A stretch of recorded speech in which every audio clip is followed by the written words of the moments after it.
A very interesting chapter. ఇది ఎంతో ఆసక్తికరమైన అధ్యాయం. I read it many times. నేను అనేక సార్లు ఈ అధ్యాయాన్ని చదివాను. In the chapter there are three characters are there. ఇందులో మనకు ముగ్గురు వ్యక్తులు కనపడతారు. And actually Paul is on trial for his faith. ఇక్కడ పౌలుని మనం చూసినట్లయితే తన విశ్వాసం నిమిత్తం శ్రమ పడుతూ ఉన్నాడు. And they brought it to the council and to judge him. వాళ్ళు తీర్పు తీర్చడానికి ఆ న్యాయ సభ దగ్గరికి తీసుకుని వచ్చారు. Because he was doing so many things by preaching the gospel. ఎందుకంటే ఆయన సువార్త ప్రకటించడం ద్వారా అనేక విషయాలు చేస్తున్నాడని వాళ్ళు విన్నారు. And chapter 24 verse 1 says that after 5 days high priest Ananias came down with some elders and he hired one attorney to put up the case before the king governor called Felix. ఇక్కడ మనం ఒకటి అధ్యాయం చూసినట్లయితే 5 దినములైన తర్వాత ప్రధాన యాజకుడైన అననీయను కొందరు పెద్దలను తెర్తులను ఒక న్యాయవాదియు కైసరికి వచ్చి పౌలు మీద తెచ్చిన ఫిర్యాదు అధిపతికి తెలియజేసిరి. And verse 2 that he started accusing Paul. పౌలు రప్పింపబడినప్పుడు తెర్తుల్లో అతని మీద నేరము మోపను ఆరంభించి ఇట్లా నేను And saying to the governor so many things which happened in Jerusalem. యెరూషలేములో ఏమేమి జరిగాయి అనేక విషయాలు ఆయనకు చెప్తూ ఉన్నారు అధిపతికి. And first of all he is thanked the Felix so much because you are great and you are wonderful, you have done so many good things. Felix ఎంతో మంచివాడు అని ఎంతో ఘనత వహించిన వాడు అని ఆయన్ని చెప్తూ ఉన్నారు. And verse 5 said you have found this man so nuisance in Jerusalem. ఈ మనుషుడు పేడ వంటి వాడు. And who stirs up the dissension among all the Jews and throughout the world. భూలోకమందున సకలమైన యూదులను కలహమునకు రేపువాడును. And he is the ringleader of the sect called Nazarene. నజరేయుల మత భేదమునకు నాయకుడై ఉన్నట్టు మేము కనుగొంటుమే. And even he was tried to defile the temple. మరియు ఇతడు దేవాలయమును అపవిత్రము చేయుటకు యత్నపడెను గనుక And we arrested him. మేము అతను పట్టుకున్నాము. That is the way he represent the case before the Felix. Felix ఎదుట తన మీద ఈ విధమైన నేరారోపణ చేస్తున్నారు. He is a man who accuses the people. He is a man who accuses the people. మమ్మల్ని నిందిస్తున్నాడు అని ఈ వ్యక్తి ఉన్నాడని చెప్పారు. Just like a devil accuse our brethren. అపవాది సహోదరుల మీద ఏ విధంగా నేరారోపణ చేస్తాడు. His conscience is very bad. అతని యొక్క మనస్సాక్షి ఎంతో చెడ్డగా ఉంది. He know how to please the people, he know how to accuse the people. కాబట్టి అతను నేరారోపణ చేయటం తెలుసు. Some Christians live like that. కొంతమంది క్రైస్తవులు ఆ విధంగా జీవిస్తూ ఉంటారు. They know how to please people. వారు మనుషులను సంతోషపెట్టడం తెలుసు వాళ్ళకు. And say good things about some brothers and sisters in the church. కొంతమంది సహోదరుల గురించి సంఘంలో మంచిగా చెప్తారు. And they go back and accuse in the same way, in different way, about the same people in different way. కానీ వేరే దగ్గరికి వెళ్ళి వారి గురించి ఎంతో చెడుగా కూడా చెప్తారు. His man's conscience is dead. కాబట్టి మానవుని యొక్క మనస్సాక్షి ఎంతో మరణించింది. He doesn't know about God. దేవుని గురించి తెలియదు. He knows only how to please people, how to accuse people. కాబట్టి మనుషులను సంతోషపెట్టడం లేకపోతే మనుషులను నేరారోపణ చేయటమే తెలుసు. And here is one man called Apostle Paul is standing before the governor. ఇక్కడ గవర్నర్ ఎదుట అపోస్తలుడైన పౌలు నిలబడి ఉన్నాడు. He heard all these things. ఇవన్నీ విన్నాడు పౌలు. And he put up his defense very happily, cheerfully.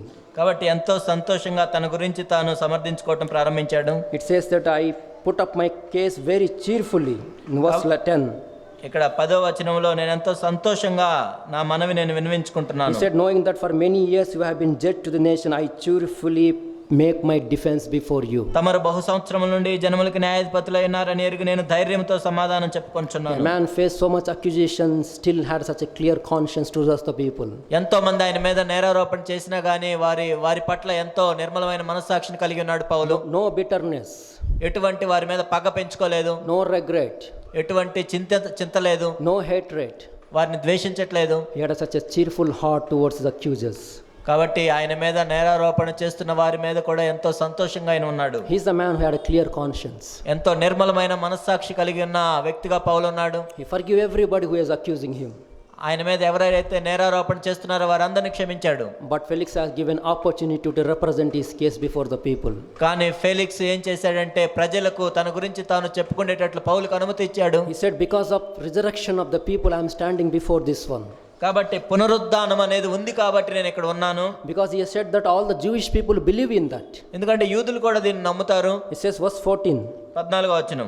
Because I believe everything in the law says, and these people are those accusing also believe in the law. ధర్మశాస్త్రమందును ప్రవక్తల గ్రంథమందును రాయబడి ఉన్నవన్నీ నమ్మి నీతిమంతులకు అనీతిమంతులకు పునరుద్ధానం కలగబోచున్నదని వీరు నిరీక్షించుచున్నట్టు నేను కూడా నిరీక్షించుచున్నాను. I am also waiting for the resurrection of the dead. నేను కూడా పునరుద్ధానం గురించే నిరీక్షణ But కలిగి people are accusing me for this one. కానీ దాని గురించే మరి వీళ్ళు నా మీద నేరారోపణ చేస్తున్నారు. And verse 16 says, in view of this one, I do my best to keep my conscience very clear. ఈ విధమున నేను దేవుని ఎడలను మనుషుల ఎడలను ఎల్లప్పుడూ నా మనస్సాక్షి నిర్దోషమైనదిగా ఉండునట్లు అభ్యాసం చేసుకొంచున్నాను. That's why he had such a boldness to stand before these people. అందుకే వారి ఎదుట కూడా నిలబడటానికి ఎంతో ధైర్యం కలిగి ఉన్నాడు. That's why his heart is very clean.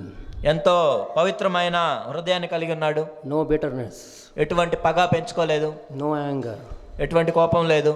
He could love people to accuse us and defend his case. ఆయన మీద నేరారోపణ చేస్తున్న వారిని కూడా ప్రేమించి తన గురించి తాను చెప్పుకోగలిగాడు పౌలు. What example to follow. మనం అనుసరించడానికి ఎంత గొప్ప మాదిరిగా ఉన్నాడో కదా పౌలు. He said, I do my best. కాబట్టి నేను అభ్యాసం చేసుకుంటున్నాను. To keep my conscience before God and man very clean. దేవుని ఎడలను మనుషుల ఎడలను నా మనస్సాక్షి నిర్దోషమైనదిగా ఉండునట్లుగా. In that one more person is called Felix. ఇక్కడ ఫెలిక్స్ అని ఇంకో వ్యక్తి ఉన్నాడు. He is a governor. He is judging all these and hearing all these things. ఆయన అధిపతిగా ఉండి అవన్నీ వింటూ ఉన్నాడు న్యాయం తీర్చడానికి. And verse 22 says he knows the exact way of the knowledge of Jesus Christ. 22వ వచనం, ఫెలిక్స్ ఈ మార్గమును గురించి బాగుగా ఎరిగిన వాడై.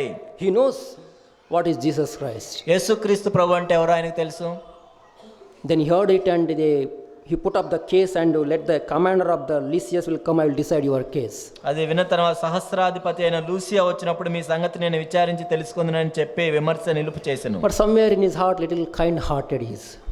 ఆయన ఎంతో కరుణ కలిగిన హృదయంతో ఉన్నాడు. So verse 23, he gave the outer centurion to kept in custody, yet have some freedom to meet his friends. మరియు అతను విడిగా కావల్లో ఉంచి అతనికి పరిచారం చేయుటకు అతని స్వజనులు ఎవరిని ఆటంకపరచకూడదని శతాధిపతికి ఆజ్ఞాపించారు. So that some people come and help him, he is in jail.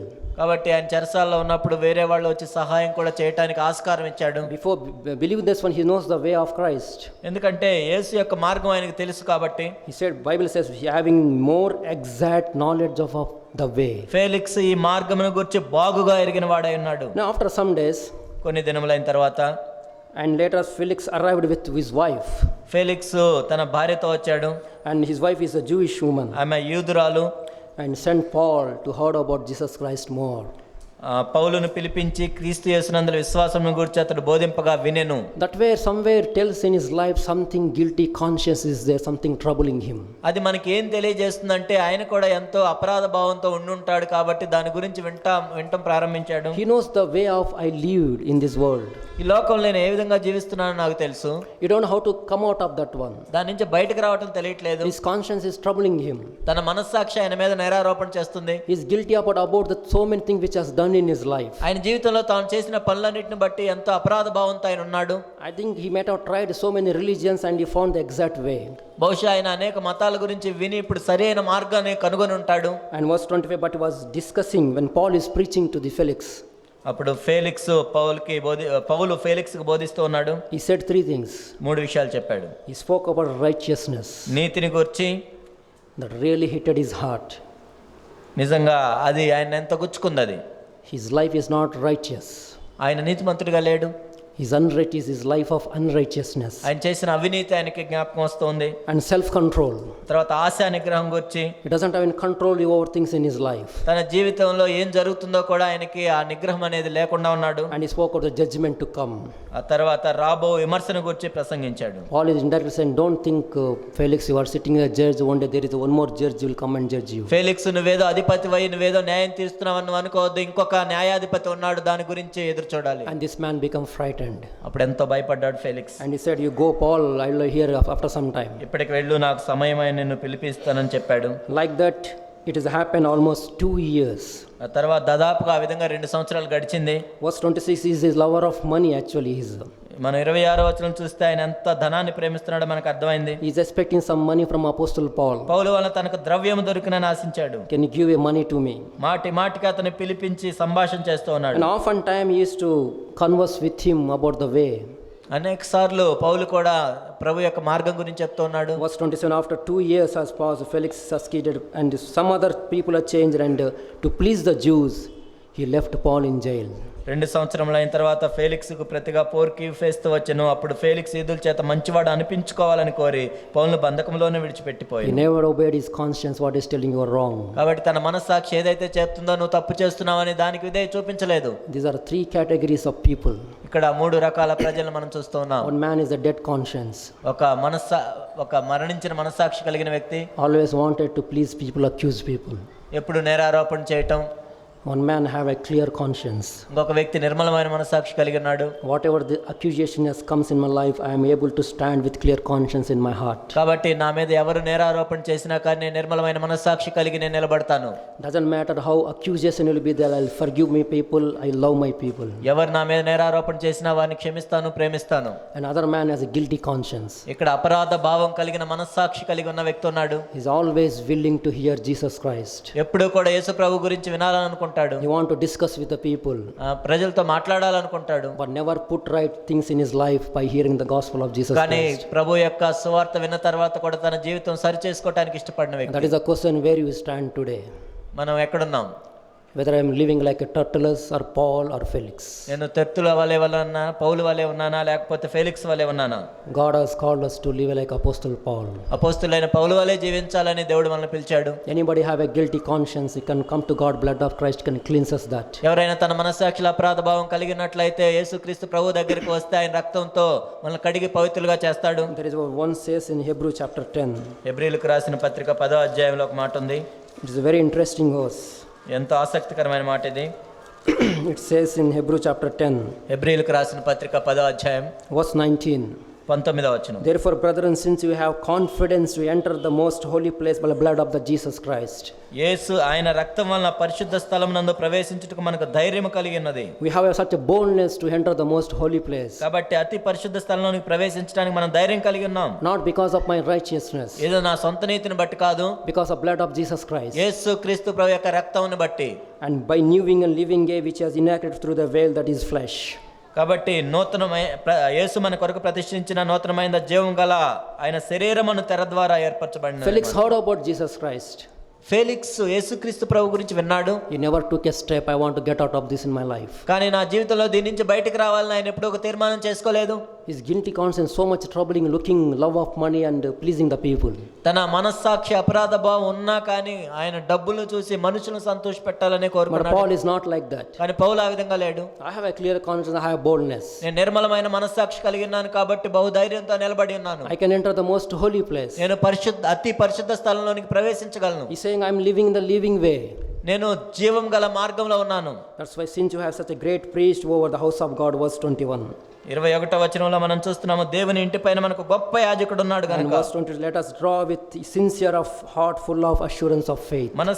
మనస్సాక్షి కల్మషము తోచుకున్నట్లు ప్రోక్షించబడిన హృదయం గల వారం నిర్మలమైన ఉదకంతో స్నానం చేసి. Having hearts are sprinkled from clean from the evil conscience.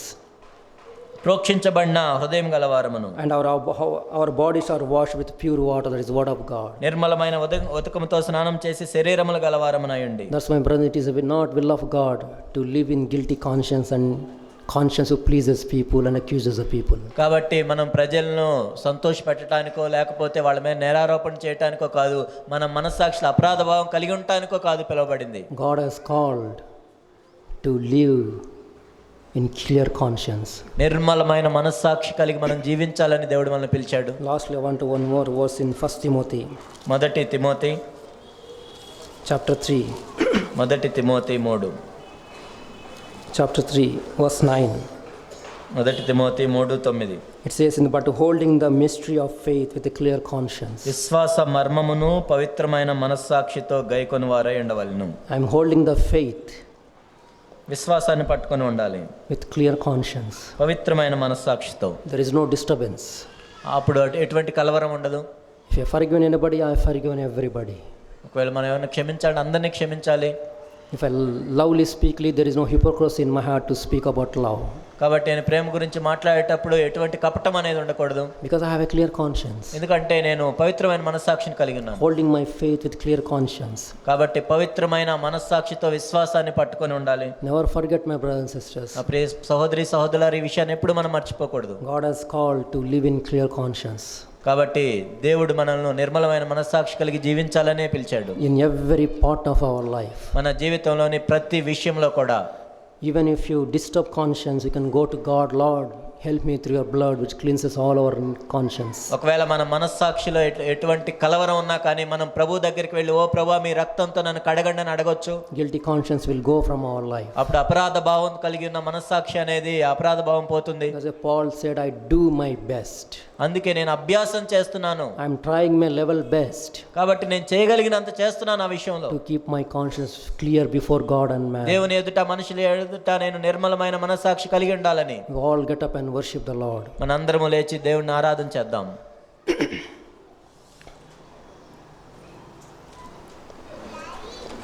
Anybody have a sing in our heart, you can really open our mouth and sing to him. ఎవరైనా మీ హృదయంలో పాటను కలిగినట్లయితే మీ నోరు తెరచి దేవునికి పాట పాడవచ్చు. Don't shy.